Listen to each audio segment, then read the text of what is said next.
Nós estamos falando aqui, meus irmãos, desse julgamento, nesse caso de comportamento de pessoas. Mas saiba que a Bíblia não fala só desse tipo de julgamento. Tem um texto em 1 João 4:1, eu gostaria que você, se pudesse abrir, se o pastor Cleito me permitir aqui ler. Primeira epístola de João, esse texto, eu gostaria de compartilhar com vocês também, que eu achei muito interessante. Capítulo 4, você que está com sua Bíblia em mãos, diz assim: escrevemos estas coisas para que a vossa alegria seja completa. Em que sentido aqui? O verso seguinte, ele vai dizer assim, ó: se nós andarmos na luz, como na luz ele está, temos comunhão uns com os outros, e o sangue de Jesus nos purifica de todo pecado. Por que andar na luz? Você está acompanhando essa live? Se o pastor Cleito agora desligar todas as luzes que tiver no ambiente, você só vai ouvir a minha voz. Você não vai ver o nosso rosto, nem as nossas imperfeições. Eu estou olhando aqui pela live, gente, como eu estou calvo. Nós não vamos ver imperfeição nenhuma. Então, quanto mais luz existe, mais exposto nós nos tornamos. O que é isso? O julgamento, ele faz isso. A palavra de Deus faz isso. Por que nós devemos andar na luz, pastor? Está falando de vida com transparência, com claridade. Nós não somos das trevas, meus irmãos, nós somos um povo da luz. E o povo da luz precisa julgar quem está andando do seu lado, quem está entrando na sua casa. Uma palavra para você, viu? E Deus ministrou isso no meu coração esses dias, pastor. Algo muito interessante, nós precisamos abrir os nossos ouvidos. Deus me disse a respeito sobre julgamento também. Sim. As portas da igreja e da salvação estão abertas a todas as pessoas. Mas a porta que se respeita ao nosso lar não está aberta a todos. Não são todas as pessoas que devem entrar no seu lar, nem fazerem parte da sua vida. Por quê? Porque existem propósitos de Deus, existem coisas que Deus tem reservado para você e para sua família, que é para você ali. Lembra do milagre da viúva? Chama as vizinhas e joga todo mundo aqui dentro de casa. Só traz as vasilhas. E o milagre vai acontecer com você e com seus filhos, com porta fechada. O que é isso? É um julgamento. Lembra da mulher da dracma? Em Lucas 15, o que ela faz? Ela chama as amigas primeiro? Não, primeiro ela vai à casa. Primeiro ela tira os móveis do lugar, ela procura, ela varre, e depois ela chama. Então nós precisamos ter cautela com isso. A palavra de Deus nos orienta, pastor Cleito, a julgarmos os espíritos. E agora vai. Nesse tempo, pastor Cleito, o que a gente vai fazer com as pessoas que estão vidradas em lives proféticas? Irmãos, nós temos que tomar cuidado. A palavra de Deus nos orienta a julgarmos também os espíritos. Sim. Na primeira epístola de João, João orienta os irmãos a não crer em todo espírito. Pois, amados, não creais em todo espírito, mas provai se os espíritos procedem de Deus. Porque muitos falsos profetas, escute aí, crente, falso profeta tem saído pelo mundo. Deixa eu fazer uma observação aqui. Nós não podemos cair em qualquer falácia, no assim te digo, assim te diz. Por quê? A Bíblia dá essa recomendação. Por quê, pastor? Porque a palavra de Deus nos diz que o diabo, ele até pode se transpor, enganar a muitos, né? Se for possível, até no anjo de luz. E antes nós temos que fazer prova desse espírito, se esse espírito é de Deus. Isso estraga a igreja, de certa forma. Estraga até a maneira de julgar a igreja, porque essa é a palavra. Eu digo assim, o pastor normalmente, ele sempre vai ter essa figura do confronto, não é? Do dedo na ferida. Isso ficou um pouquinho alto agora. Tá bom aí, tá bom, obrigado. Então, não só o pastor, mas todos os obreiros, os irmãos, o círculo de oração. Sim. Eu já vivi experiência, pastor Cleito, a respeito sobre jogar espíritos. Nós estávamos num culto pentecostal, onde Deus... Que tem culto e tem culto, não é, irmãos? Sim, nós sim. sabemos. Onde Deus resolve manifestar a sua graça de forma mais especial. Nós encontramos uma irmã, supostamente cheia do espírito. Estava falando de línguas e tudo. Sim. E quando o pastor olhou para ela, essa experiência me marcou muito. Tinha outras pessoas do lado que foram receber oração. Sim. E Deus falou ao coração do pastor da igreja e diz assim: repreende. E aí o pastor foi em direção de uma outra pessoa. E Deus falou para ele: não é nessa, é nessa aqui. Aí ele falou: mas Deus está falando em língua, está cheio. Deus falou: está cheio nada, está cheio de outra coisa. E quando o pastor impôs as mãos, caiu possessa. de demônios. Tem muito espírito de engano andando no meio do povo. Pastor, quando eu sei que isso é um espírito de engano, existem tipos de espíritos que eu até comentava com os obreiros, que o mais difícil, pastor Cleiton, é quando manifesta, que mostra os dentes, que grita, que rosa, faz aquela bagunça toda, a gente manda embora no nome de Jesus. O duro é aquele que fica no meio, sorrateiro, e cria contenda, e faz fofoca, e mente a respeito da igreja, e traz confusão no meio de irmãos. Como é que uma pessoa dessa que vive falando mal do seu pastor da sua igreja, fazendo fofoca a respeito dos outros irmãos, dando conselhos errados para jovem, para irmãs e para irmãos, como é que uma pessoa dessa no culto à noite pode estar cheia da presença de Deus falando línguas estranhas? É espírito enganoso. Porque eu sempre digo, e essa é uma grande verdade, as nossas ações denunciam as nossas intenções. Como é que eu posso falar que eu tenho uma pessoa que possui o Espírito Santo de Deus se minha vida não revela isso? Como é que eu posso, por exemplo, falar mal da vida do pastor Cleiton e vir aqui hoje? Que espírito que habita em mim? Que espírito que habita em nós? Então, nesse caso, hoje acontece muito isso. Existem inúmeras igrejas por aí. Por exemplo, tá tendo, até virou meme agora, coitado do rapaz, né? O tal do Patrick. O senhor acompanhou, não é? Sim. Lá no culto, aquela, desculpa da expressão, né? Aquela baixaria que aconteceu. E eu pergunto, que espírito que estava usando aquele pastor ali que estava fazendo aquele trabalho? Não era o Espírito de Deus. Claro, mas nós estamos aqui tentando expor a vida de ninguém, mas o povo de Deus precisa acordar para essas coisas. Porque existem posições que às vezes o pastor da congregação, os obreiros, ou até, por que não dizer, a convenção, ou até o grupo que coordena aquela igreja, tem que se posicionar, e alguns irmãos não entendem isso. Acho que o pastor está sendo rude demais, que a igreja está sendo rude demais, não é? Está jogando uma alma fora. Não é jogando uma alma fora. Não é jogando uma alma fora. Nós estamos falando de casos de pessoas que não querem mudar, que rejeitaram a salvação. São pessoas que estão na igreja, mas não estão em Cristo. E as pessoas precisam ser orientadas, ou mudarem de posição, porque senão elas causam um estrago muito grande no meio da igreja. Mas e se não aceita, não quer? Porque tem pessoas que não querem ouvir isso. Os irmãos não se escandalizam, mas eu já cheguei a fazer isso. Teve um dia... Você fala, então vai embora. Os irmãos não estranham não, tá? Eu tenho o meu jeitão assim. Eu já tive que me posicionar assim, pastor. Já tive que me posicionar assim. Um obreiro que a gente chegou lá, ele só faltava que fazia chover. Não, que eu era missionário, que tudo fazia acontecer. Eu falei, glória a Deus, né? Deus mandou coisa boa para nós. E eu tenho um costume, porque eu aprendi assim. Quando a gente recebe pessoas, a gente avalia. Antes de expor, a gente coloca para trabalhar para ver se é que faz aquilo. Irmão do céu, pensa num problema. Pensa num problema. Então isso acontece. E chegou uma hora que eu tive que... E o rapaz estava lá e tinha problema, e ele começou a fomentar no meio dos obreiros, no meio da igreja.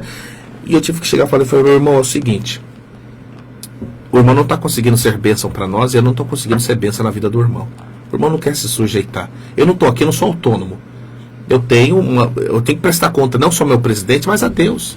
Então eu aconselho, irmão, vá para uma igreja onde você pode fazer tudo o que você quer. Aqui você não pode. E dentro você estava, nossa, eu não vi, olha esse irmão. Não, irmão, tem coisa que a gente faz até festa. De verdade. Os irmãos vão se escandaliza não, crente. É verdade. Isso acontece na vida de igreja. São almas, são pessoas que já foram orientadas. Continua aí, daí, irmão. O que o irmão fez? E eu falei pra ele, eu conversei com ele. Irmão, sai da igreja, vai pra outra que você dá muito trabalho. E não tem igreja, na verdade. Vamos colocar isso no corte, hein? Pode colocar. E na verdade não tem igreja pra essa turma. A grande verdade eu acredito que não é. Às vezes a gente fala assim, poxa vida, eu abri uma igreja ali, glória a Deus. Mas a grandes vezes não é porque alguém chegou ali, glória a Deus, abriu uma igreja com o objetivo de ganhar alma. É alguém que não aceitou ser exortado. Que não, diferente alguém que abre um trabalho com o sentido de ganhar almas, que faz um trabalho solidário, uma obra social. Não é isso que eu estou falando. As pessoas não querem mais igreja verdadeira. Não querem. As pessoas querem igreja agora que alimente o seu ego. Não que julgue elas dos seus erros. Exatamente. Porque o papel da igreja, infelizmente, nós, ovelhas, vamos se colocar como ovelha. Nós, ovelhas, temos que entender que a igreja ela está ali, né? O líder religioso, vamos falar assim, o que está à frente da obra, ele está ali realmente para educar a ovelha. É um confronto, julgar, ensinar ela. E nós não queremos mais ser ensinado. Sim. Nós queremos ser alimentados pela comida que queremos comer, não pelo aquilo que tem Deus a nos oferecer. Porque eu digo que nós podemos ser dois tipos de pessoas, pastor Cleito, os irmãos que estão nos ouvindo. Ou nós somos aqueles que influenciam, ou nós seremos influenciados. Uau! Então, quando a gente não influencia, nós certamente, e maus, se bons exemplos influenciam, maus também influenciam. Sim. Então, tenha em vista que você está levando as coisas de Deus a sério, a obra de Deus precisa ser levada a sério, e não é qualquer um que pode chegar hoje, e porque deu na cabeça que quer ser pastor ou quer ser obreiro, porque tem muita gente assim, se autoproclamando. Não, hoje eu amanheci, não, acho que hoje eu sou pastor. Aí ele compra uma credencial, ele compra um terno de uma cor diferente, coloca uma Bíblia no braço e hoje ele é pastor. Quando na verdade eles são emocionados. Então às vezes chega lá na congregação pra gente administrar. Como é que a gente faz isso? Porque parece que não, mas quem é pastor tá me ouvindo vai me entender, o senhor vai me entender. Quando nós se deparamos com uma situação como essa, o povo espera de nós uma postura. Ué, a igreja não tem pastor? É verdade. Não é assim? José Damião, a paz do Senhor, meu amigo. Vai lá, manda lá. Você não tem pastor, a igreja não tem um pastor, e o pastor não é o dono da igreja. O pastor é o mordomo que serve a igreja. Então nós temos que servir de maneira adequada, de maneira honesta, de maneira honrosa. Mas sabe o que é engraçado? O ser humano é complicado. Se você fala, porque você fala demais. Aí se não fala, é porque o pastor é um banana. E aí? E aí, deixa o povo falar, e você prossegue com aquilo que você aprendeu. Paulo, ele está ensinando, ganhando almas para Jesus, e o texto diz que é Paulo quem está pregando. E existiam alguns irmãos de Bereia, que eram os bereanos, que enquanto Paulo pregava, eles iam olhando pela escritura, julgando a pregação, se era de fato assim o que Paulo estava... não era eu pregando, era Paulo pregando. E o povo estava julgando. E o povo estava julgando. Eles queriam saber se aquilo que ele estava pregando era verdade, à luz da escritura. O que é isso? Nós temos, irmãos, no ambiente de culto, julgar a pregação. Eu tive uma experiência, pastor Cleito, o senhor permite eu contar?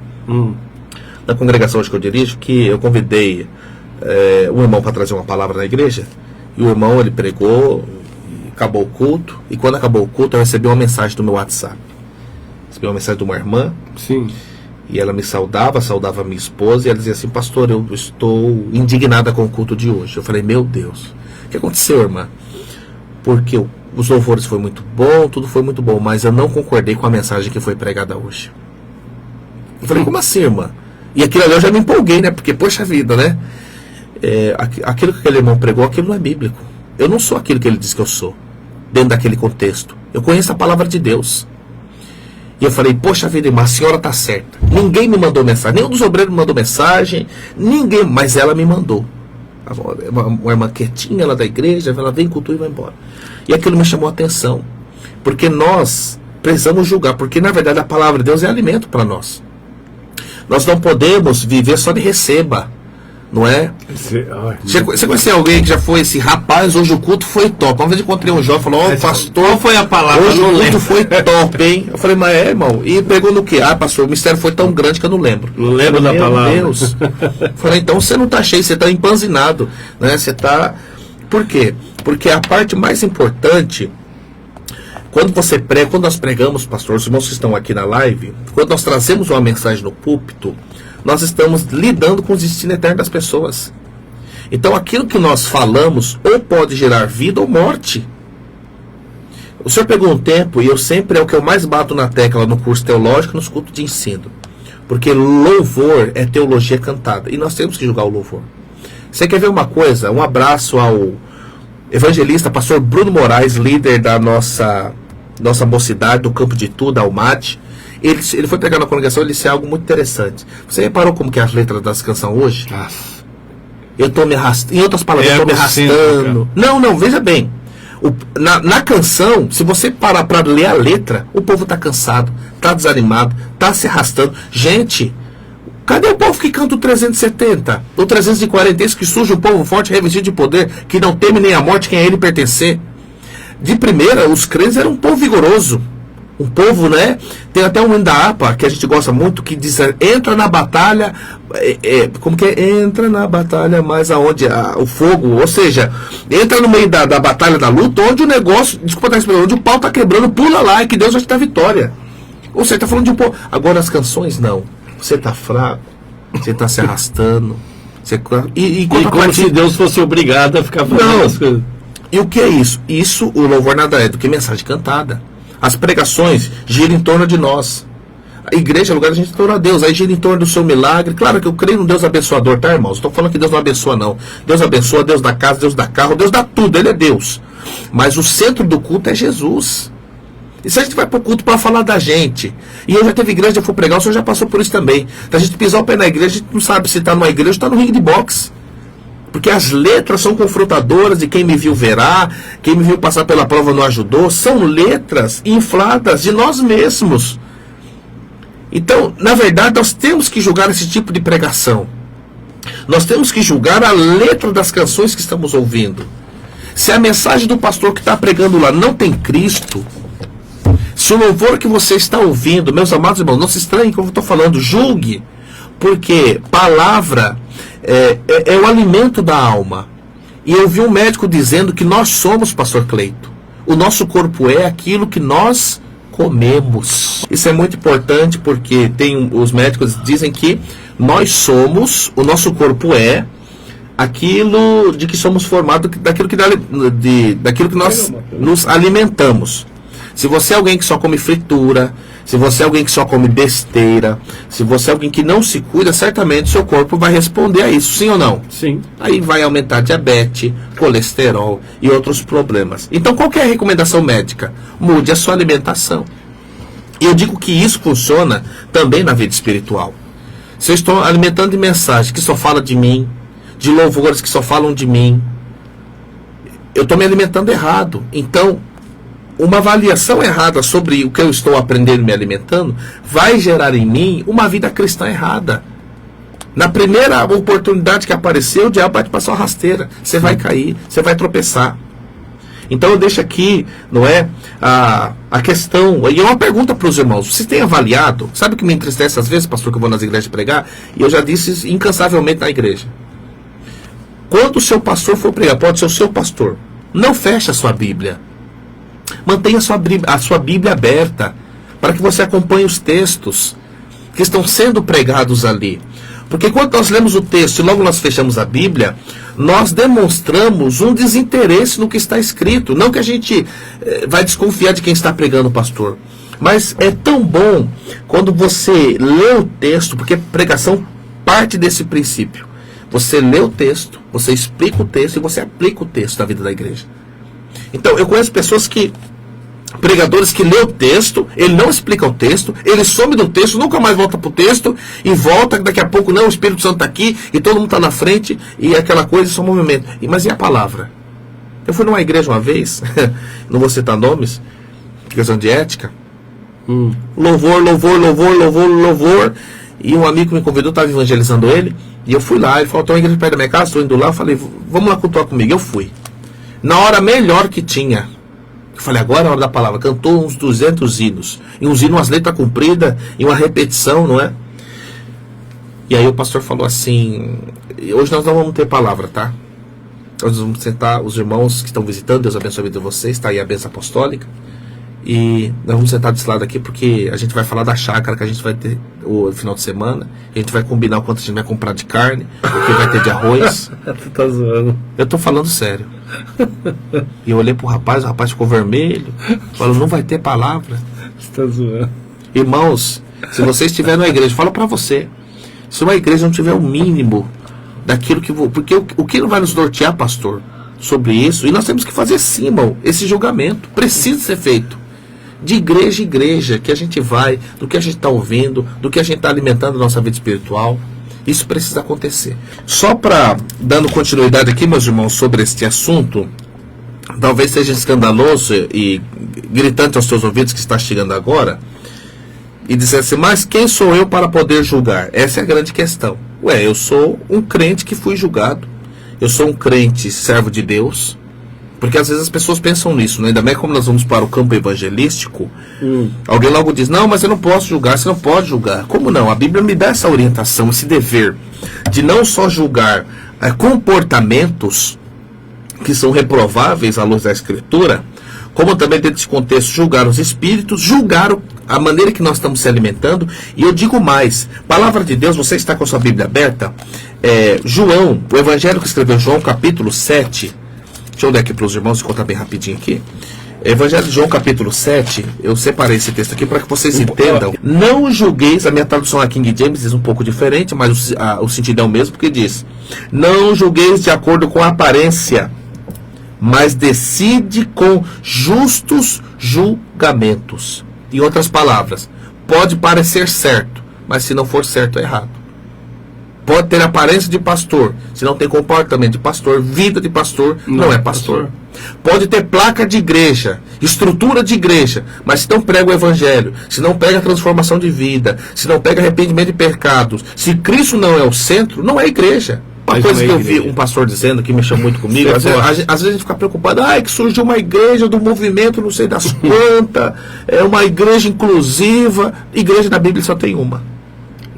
Só tem uma, que é a noiva de Cristo. O resto que surgir por aí é clube, é ajuntamento de pessoas. O modelo para que nós sigamos é a palavra de Deus. Não, está perfeito, está ótimo. O modelo que nós temos é a palavra de Deus. E se nós queremos uma melhora dos nossos púlpitos, se nós queremos uma melhora na nave da igreja, nos nossos departamentos, pastor, por que não dizer na nossa vida diretamente, nós precisamos julgar mais as coisas. Não é aceitar, porque o julgamento nada mais é do que você avaliar o que você está recebendo. Não comer qualquer coisa. Não comer qualquer coisa. Não aceitar qualquer coisa. Não aceitar. Primeiro, estar com qualquer pessoa. Não estar com qualquer pessoa. Não. Irmão, não viver de qualquer jeito. De qualquer jeito. Não estar em qualquer ambiente. Eu sou muito seletivo, pastor. Eu também sou. Minha esposa tem hora que fala para mim que eu sou até muito antissocial. Mas eu sou muito seletivo com quem eu ando, com quem eu partilho das minhas coisas, com quem vai na minha casa. Nos lugares que eu costumo estar. Por quê? Eu aprendi algo que mexeu com toda a minha estrutura, pastor. Eu estudando a matéria de aconselhamento e psicologia pastoral, e nós estávamos falando, dentro daquele contexto, a matéria sobre a formação do homem. E eu descobri que, enquanto nós estivermos vivos, nós somos influenciados. E essa influência atinge diretamente o nosso caráter na formação do nosso ser.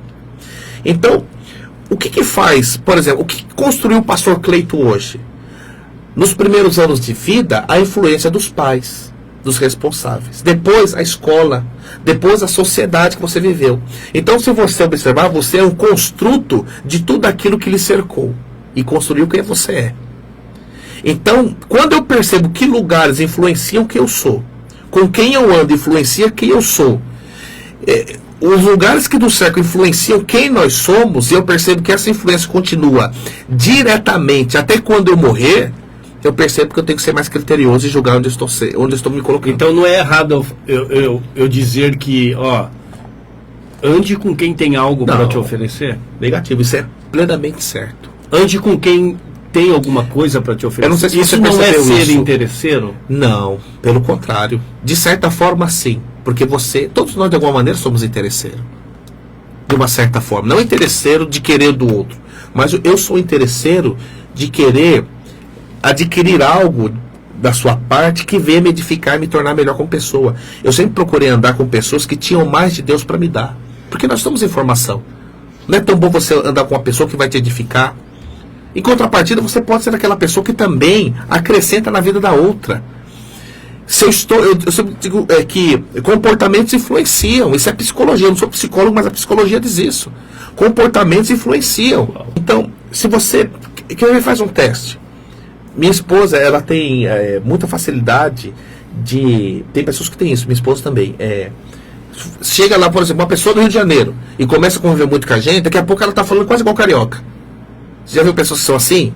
A pessoa que vem do norte, daqui a pouco a pessoa está falando igual o nortista, não é? Cada uma, aquela região tem as suas... Nós somos assim, não é? Eu trabalho com pessoas hoje que diretamente a forma com que elas falam, os sotaques, algumas gírias saudáveis, a gente acaba pegando. Por quê? Porque você está convivendo todo dia. Você está crescendo. Então, diretamente ou indiretamente, aquele comportamento da pessoa está influenciando quem você é. Então, por que nós devemos julgar aquilo que nós ouvimos? Porque a pregação do púlpito influencia na vida da igreja.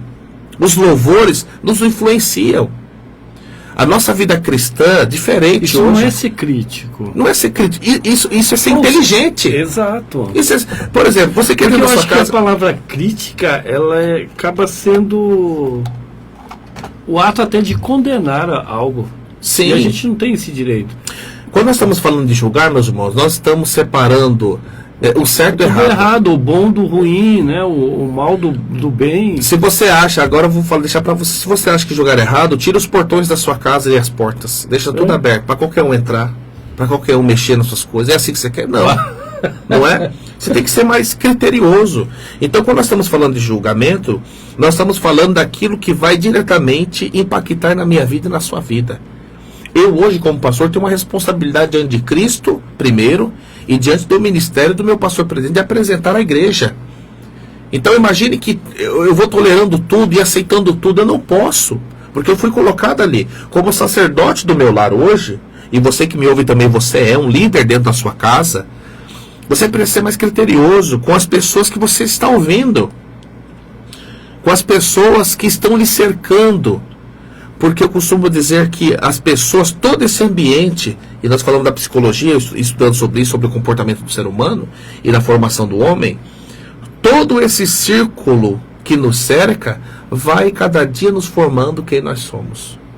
Você quer conhecer como funciona dentro de uma casa? Procure a criança. A criança, ela é uma esponja e ela reflete nela os comportamentos do pai e da mãe. Você vê, as minhas filhas, eu tenho duas filhas, duas lindas filhas, a Isabela e a Rafaela, e uma é muito parecida com a minha esposa e a outra é muito parecida comigo. Quase em tudo. Por quê? Porque elas estão assimilando esse processo nosso de vida, e à medida que nós vamos evoluindo como pessoas, o nosso cérebro vai assimilando comportamentos. E querendo, nós acabamos copiando o que é bom, e se não cuidarmos até aquilo que é ruim. É por isso que a mãe ficava. Toma cuidado com quem você anda. Olha, eu não quero fulano andando com você. Então responde você que está me acompanhando. Com quem que você tem andado? Que tipo de mensagem você tem ouvido? Você tem ouvido seu pastor? Você tem ouvido a sua esposa, seu esposo? Quem que você tem ouvido? Vale a pena julgar sim, pastor Cleito. Existem posicionamentos que só nós devemos tomar. Eu acho que a gente tem que realmente, acho que todos os dias avaliar, julgar a nossa vida, não só as pessoas, mas julgar. Por isso que eu falo, não julgueis para não ser julgado.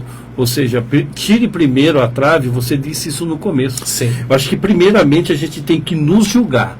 Tirar a trave da gente. Exato. Olhar para nós mesmos, porque automaticamente quando a gente olha para dentro de nós mesmos, automaticamente a gente reconhece, opa, eu preciso parar aqui, eu preciso mudar aqui, eu preciso deixar de andar ali, eu preciso parar de comer isso, eu preciso fazer isso. Uma pessoa que não se julga é um carro sem freio. Pega um carro, coloca uma descida e deixa ele sem freio. Ele vai se autodestruir. Sim, de uma certa forma. O condenar está na mão de Deus. Mas o julgamento está na nossa porque mão. Julgar é o ato de corrigir uma pessoa do seu erro, que é aquilo que a gente falou do crino. Porque a gente não sabe o que, lá na frente... Condenar é dar a sentença de algo que foi errado. Sim, isso exatamente. A gente já não tem o poder. Exatamente. Então, meus amados irmãos, os irmãos que estão acompanhando, tire isso de lições para as nossas vidas. Eu sempre ouvia os meus pastores, sempre ouvi os meus pais, e com isso eu não consegui entender, mas o tempo, através da experiência, pastor Cleito, os irmãos que nos ouvem, vai nos trazendo essa certa maturidade, e nós começamos a ser mais seletivos, não só na nossa vida social hoje, mas tudo que se dá respeito ao reino de Deus. Eu passei a ser mais seletivo, e eu falo para os irmãos que isso faz grande diferença na nossa vida espiritual. Quando a gente passa a ser mais seletivo com louvores, com tipos de pregações que a gente vai ouvir. Eu sou crítico. Pode falar que eu sou chato, eu sou mesmo. Porque se a mensagem que eu ouço não me confronta e não acrescenta algo na minha vida, me constrangendo a mudar, então tem algo diferente para a gente precisar ser mudado. Olha, A Bíblia dá uma recomendação para nós sermos sempre prontos a ouvir e tardio no falar. Minha mãe usava um ditado que dizia que quem fala muito dá bom dia a cavalo. E o que o irmão diz tem tudo a ver com o que nós estamos comentando aqui.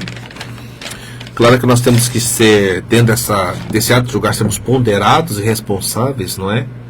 Eu já vi gente falando assim também, né? Que é um detalhe a gente observar. Não, porque a verdade tem que ser dita. Sim, a verdade tem que ser dita. Como dita? De que forma? Mas até para a verdade tem o tempo certo de ser dita. E a maneira. E a maneira. Porque falar a verdade não é você expor a pessoa ao ridículo. Tá? Exatamente. Falar a verdade não é você sair gritando, degrinindo. Exatamente. Então, pessoal, quando a gente fala de julgar, que é o ato de corrigir alguém, a gente não está falando em fazer, de expor a pessoa ao ridículo, de fazer a pessoa passar vergonha, de ofender, porque para corrigir você não precisa ofender. Você está entendendo? Irmãos, você tem o direito sim de julgar o companheiro ou a companheira, seu amigo, sua amiga, você tem sim. Atitudes, comportamentos, tudo. Situações. Mas antes, primeiro, se avalie, julgue a si mesmo primeiro, para depois julgar a vida de alguém. Essa é a realidade. Só uma observação que eu faço, sabe por que assusta o tanto quanto quando a gente fala do cristão? Porque o mundo vive nos julgando. Exato. Quem falou isso aqui, ó? Você vai, que Mateus Machado. Você vai fazer uma entrevista de emprego, o avaliador vai julgar as suas qualificações. Não adianta você fazer cadastrar um currículo para uma grande multinacional se você não tem qualificação. Exato. A empresa vai te julgar. Sim. Você é instrutor, né, da direção, você vai julgar quem está apto ou não. Sim, com certeza. Tem alguém que vai avaliar se você Quantas vezes não chegou no final do período do término de todas as aulas, né, que são 20 aulas de carro, sim, 20 de moto, e como eu estou dando aula de carro, deu as 20 aulas, eu chegar no final e falar, você não está apto, você não está apta para ir para o exame. Você precisa treinar mais. O que eu fiz? Julguei ela. Julgou.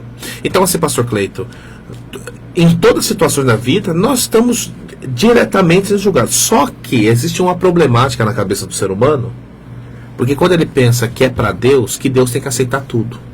Não é para Deus, então quer dizer que o banco, eu enviei uma proposta para uma casa, o banco recusou, porque o banco te julgou que você não tinha condições de pagar aquela casa. Sim. Você vai lá para a autoescola, o avaliador diz para você, você não tem condições de dirigir, porque você não está pronto ainda. Então até aí tudo bem. Mas quando eu falo assim, mas é para a igreja, mas para Deus, não, Deus tem que aceitar tudo, porque Ele é Deus. Afinal de contas, Ele me conhece. E não é assim. Tem um julgamento, existe um parâmetro que a gente precisa se alinhar, que a gente precisa entrar no prumo. Todos nós que estamos aqui hoje, os ouvintes que estão nos ouvindo, precisou, por amor a Cristo e pelo viver do Evangelho, se moldar a esse padrão. Não sou eu que deu isso aqui, né? Foi o Senhor. É a palavra de Deus. Exatamente. E cabe a nós, irmãos, entendermos isso. Quando existe essa avaliação, esse julgamento, até às vezes meio criterioso, meio crítico, a gente tem que chegar, porque às vezes esse papel, eu estou falando como pastor hoje, que às vezes nós temos que procurar um irmão de forma separada e chamar e falar, irmão, esse comportamento seu não está de acordo, essa forma que você está vivendo. A gente tem que pôr o dedo da ferida. Por quê? Porque na verdade o julgamento é um ato de amor. Não é que você quer o mal da pessoa. Você está exortando a pessoa a mudar. É como um pai quando corrige um filho. Você é pai, eu também sou pai. Às vezes a gente tem que puxar a orelha, a gente tem que chamar a atenção. E não é porque a gente é mal, é porque a gente quer o bem. Exatamente. O julgamento existe, meus irmãos, nada mais para aperfeiçoamento da igreja e do povo de Deus. Então, deixa eu falar para você. Você nunca deve julgar de acordo com o julgamento hipócrita, que é o julgamento que é para falar do cisco do seu olho, mas não fala da trave do meu. Esse está errado. Mas quando eu já curei o problema do meu cisco ou da minha trave do meu olho, eu estou um crente apto para discernir o que de fato diz lá no texto, no capítulo 7, no verso 6, quem é cão e quem é porco. O texto diz, não dei aos cães. Como que a gente vai saber o que é cão e quem é porco e quem é santo. Porque ele está falando naquele mesmo. Se você ler lá, onde nós lemos em Mateus capítulo 7, você vai perceber que aí no final da leitura dessa epígrafe, no verso 6 diz: como que a gente vai saber o que é santo e o que é profano? Baseado em quê? Se não antes existir um julgamento. Exato. Nós precisamos julgar mais. Não tem como. Bom,